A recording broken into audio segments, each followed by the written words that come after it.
In Lima this year, not a day has gone by without news of a murder or a case of extortion making headlines on Peruvian television. 6 muertos en la noche de ayer. Una mujer ha sido baleada. Un grupo de extorsionadores atacaron a un agricultor. Even schools have become the targets of threats, with some forced to close. As a security measure, Melissa has started taking her daughter to school herself instead of using public transit. It is worrying. Even though we live in a more or less safe neighborhood, there is crime. So I want to make sure that my daughter gets to school safe and sound. Peru is no stranger to crime, but over the past 5 years, homicides have doubled and the number of extortion complaints have increased 5-fold, according to government data. Videos like this one have become common on social media. In it, we see a woman being attacked by 2 armed men in front of her building. But although this scene takes place in a wealthy neighborhood, it is mainly the residents of the poor suburbs in the north of Lima who are the most affected.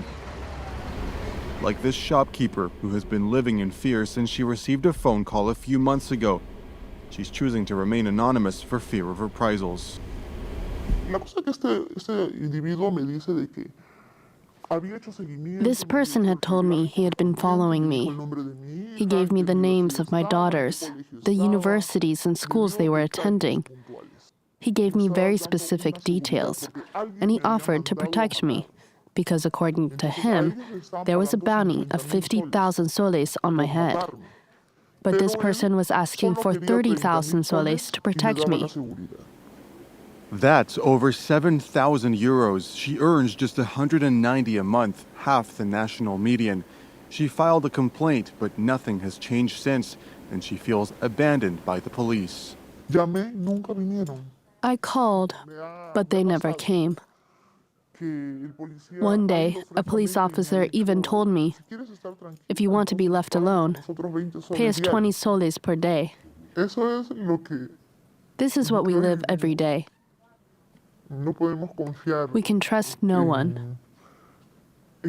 Only God.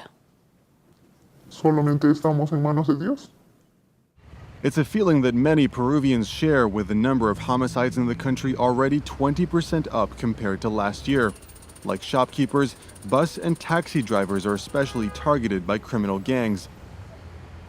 This criminologist says they're ideal victims.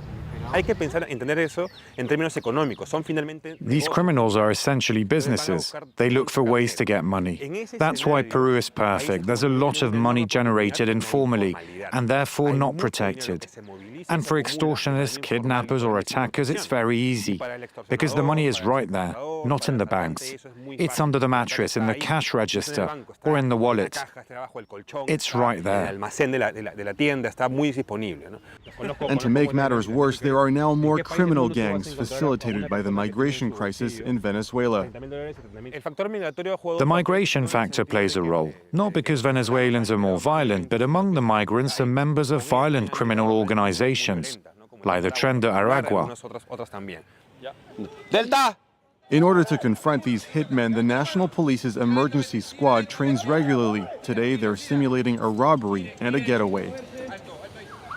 According to these officers, the lack of resources also plays a role, preventing them from curbing the wave of violence sweeping through Peru. We lack personnel in all police units. In mine, I should have 160 officers, but I only have 100. So the work is much more stressful, much more taxing, and we can't cover as many areas as we should. The only good news for them was the state of emergency declared in March, which they say makes their work easier. What has the state of emergency allowed us to do? To enter houses. Without it, we couldn't enter houses without a judge's order and conduct any searches. In addition to police units, 4,000 military personnel have been deployed in the streets of Lima. But while the government insists it takes the situation very seriously, the population is anything but reassured.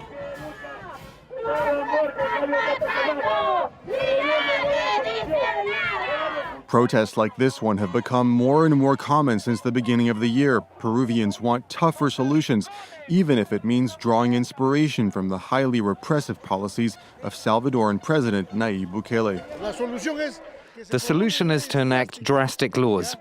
If they kill someone, we kill them too. That's how we get rid of the hitmen. That way they'll stop killing innocent people. We just want to live in peace. We want a safe Peru. Let it be like El Salvador with President Bukele. He locked up all the criminals. Why can't we do the same here? What are they waiting for? And with presidential elections less than a year away, crime will certainly remain a hot-button issue.